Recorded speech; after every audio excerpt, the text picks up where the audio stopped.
Hello, it's Grammy. I'm going to share a couple of cards I've got this week. This is the first card. Very pretty. And it says, Dear Antonia, hope your day is glorious. Love, Stephanie. And Stephanie sent me a letter, and I'll just read just little portions of it. She says, I hope every day gets better for everyone. And then she mentions my pool and hope I can spend some time in it. I'm draining the water out of it today, Stephanie, because it's sitting out here in the yard, and I'm afraid it's going to ruin the grass. So I don't know what I'm going to do. May have to wait till next year, or I may blow it up and get in it. I just don't know. I just don't know. She says, thank you for making me smile. Well, these letters make me smile too. I enjoy hearing from you. She said, much love to you, Stephanie. And P.S. I wish the country pulls itself together. Oh, I do too. Thank you again, Stephanie, for such a beautiful card. And then the second card I've got, this is it. She just wrote a note in it. It's from Sherry. And she didn't have a return address, but she had, the postmark says Dallas, Texas. And she says, Dear Antonia, Grammy, she tells me that she enjoys my YouTube channel. That pleases me. And she says, you speak for so many of us when you share your feelings, opinions, and so on. Though we are not family, we pray each friend you make on your channel will bring you joy, comfort, and a feeling of solidarity. And it does, and I appreciate it. And then she says, hang in there. With prayer and in friendship, Sherry. Thank you, Sherry. Means a lot to me. Okay, now I want to talk a little bit about Project 2025 and some of the things that are in Project 2025, which Trump is well aware of and will implement if he was to become president. It'll be like forced religion. You'll be forced to believe however Trump says you should believe. It won't be freedom of religion. It'll be forced religion, because that's what dictators do in their countries. And then there'll be no funding for public schools. In other words, you'll have to have money and pay for private schools. They won't be funding public schools. So public schools will go downhill. And public schools are what educates all of us regular people, middle class and lower class. Public schools. We need our public schools, and we need to work on them and improve them. And then this deal about Social Security. I'm on Social Security, and there are a lot of people out there, because I'm part of the baby boomers, and we have Social Security. Well, if Trump is elected, and Project 2025 for sure will be implemented, then you can count on your Social Security being cut way back or totally eliminated. Now, I don't want that. We need our Social Security when we get older. And I think the biggest majority of U.S. citizens feel the same way. And this is something I think about sometimes. And I guess a lot of things that I talk about come from where I live, like anybody, comes from where you live and your experiences in life. And living here, a lot of times uh, in the Smoky Mountains and western North Carolina, people aren't wealthy. They're just average people making a living, working hard. They don't have a whole lot of money.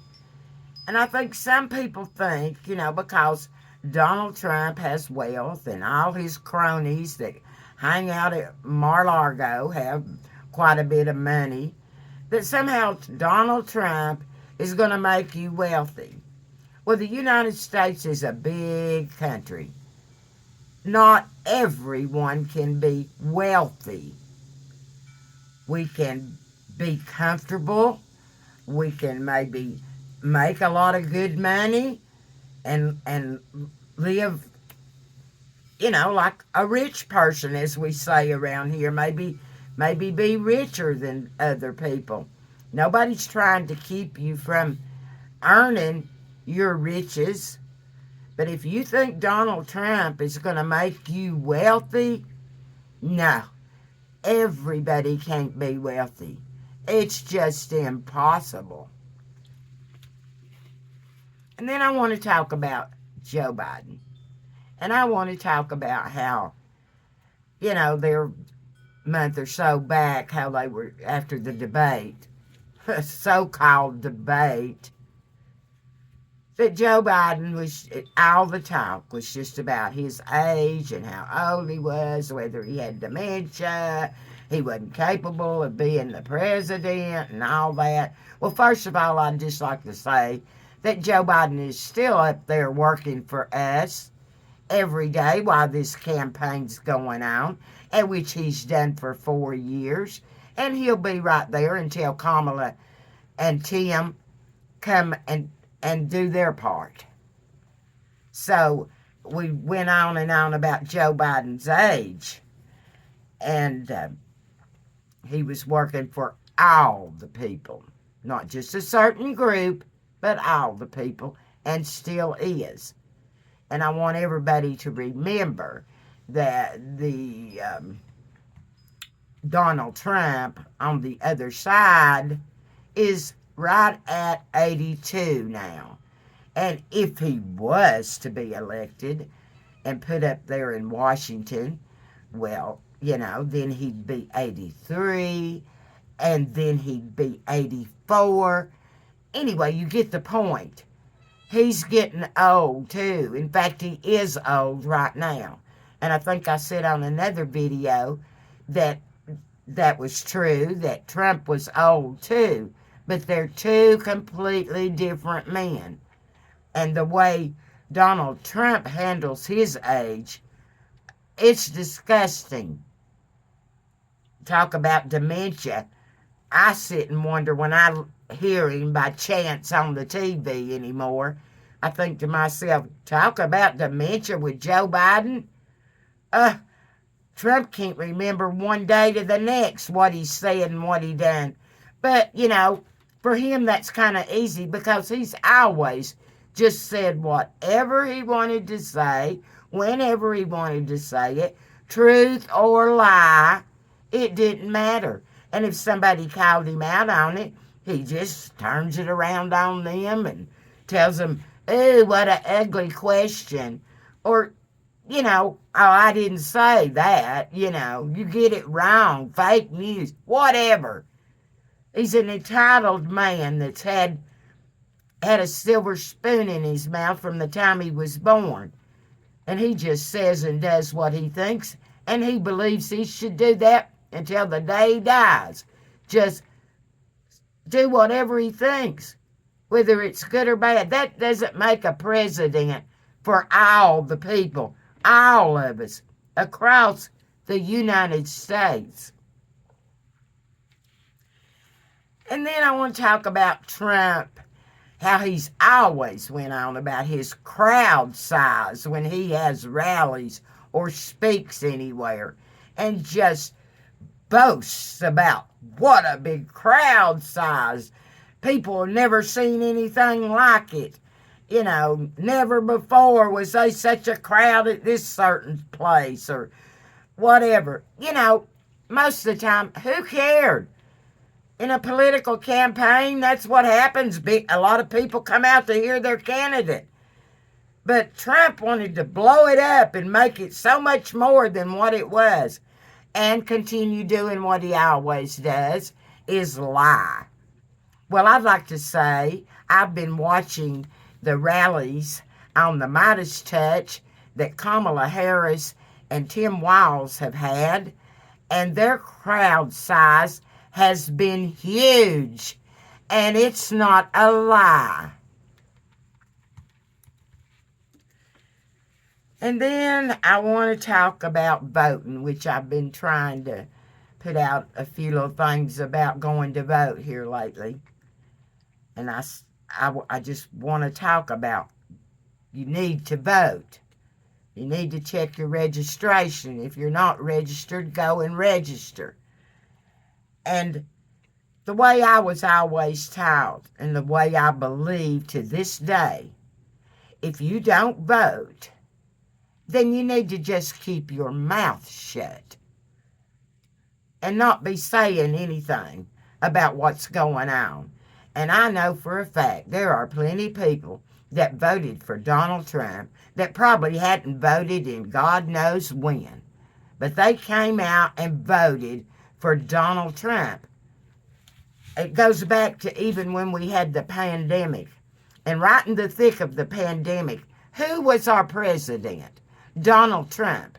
And he lied to people about a lot of things. That's why there was so much chaos. And he made everything political. Just like, you know, telling people they're trying to close your churches down. Who was president? Who made the decisions? He was the president. And besides, I want to say, when, in all the years you've been alive, whoever's listening to this, has anybody, Republican or Democrat, tried to close your church down? The only churches that I can even think of that would have been, the government would have got involved with, were like the FDLS when they were abusing women and young girls, or cults that claim to be churches or religious movements, and they lie to people. Now, the government does get involved on things like that when people, everyday people, all over the United States get involved with something that's so evil and wrong. And then Tim Walz at his and Kamala's rallies has a little catchphrase. And I've talked about how people, you know, get this self-righteous attitude and they start criticizing everybody else and talking behind their back about certain things, that simple things like how they dress or what they said or where they went. You know, the way I look at it is like we were taught, judge not. And Tim Walz says, mind your own damn business. And I believe in that. And on a light note right now, I'd like to say right here where I'm from, I'm not seeing any Trump signs right now. Hope it stays that way. Don't know that it will. But as of right now, in my area, no Trump signs. So everybody have a good day, and let's get Kamala and Tim over the finish line. Let's get out there and register to vote and check our registrations and do our part. Love to you all. And oh yeah, I'll let you know about the little kitten I picked up that was abandoned in a video maybe tomorrow. So love you all. Have a good Sunday. Bye.